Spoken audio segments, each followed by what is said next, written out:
लेकर के और सत्ता के पहले हिंदुस्तान का विभाजन भी हुआ, पाकिस्तान और हिंदुस्तान।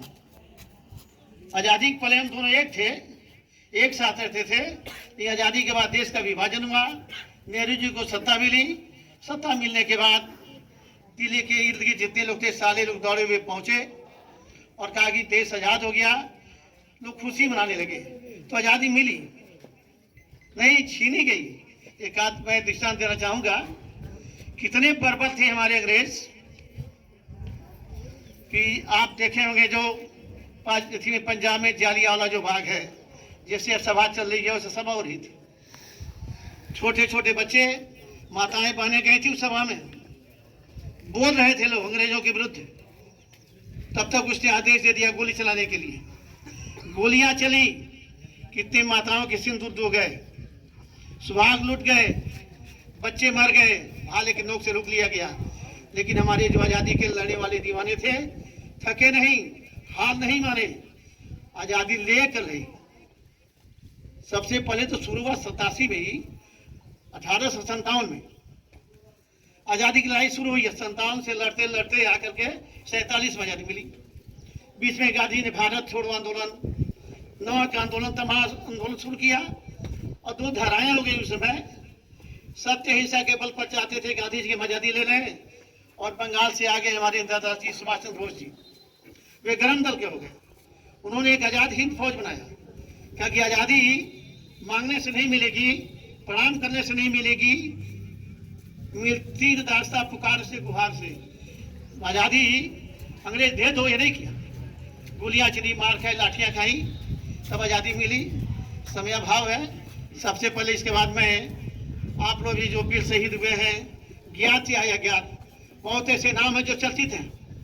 बहुत ऐसी वीरांगनाएं हैं, केवल लक्ष्मीबाई का नाम लिया जाता है। बहुत लक्ष्मीबाई, सो मेनी लक्ष्मीबाई, बहुत लक्ष्मीबाई थी। औरतों का भी, महिलाओं का बहुत योगदान था आजादी की लड़ाई में।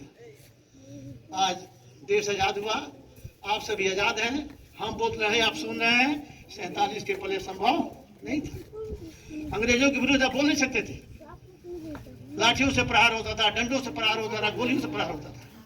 तमाम कितने भारतीय मार दिए गए, गोली शिकार हो गए, जेल गए।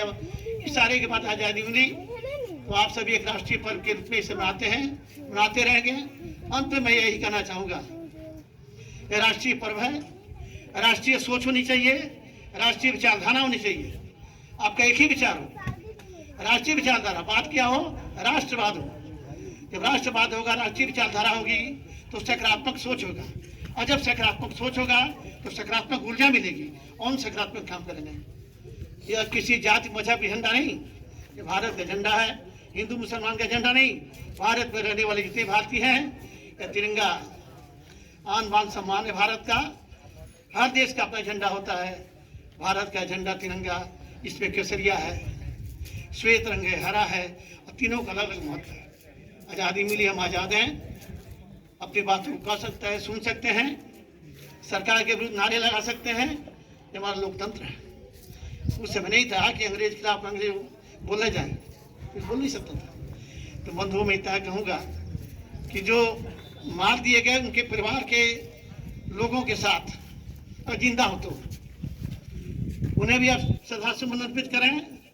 आज जो जिनके नाम जानते हैं, तो मैं ज्ञात और अज्ञात जो वीर शहीद हो गए, जिन्होंने अपनी कुर्बानियां दी, जिन्हें माताओं ने अपना सिंदूर गवाया, उन सबको मैं क्या करता हूँ, श्रद्धासुमन अर्पित करता हूँ और ईश्वर से प्रार्थना करता हूँ कि उनके परिवार के लोग ठीक से रहें, क्योंकि आज़ादी उन्होंने दिलवाई। हम तो घर में सोए रहे, हम घर में सोते हैं और सेना जो क्या करती, सीमा पर पहरा करती है।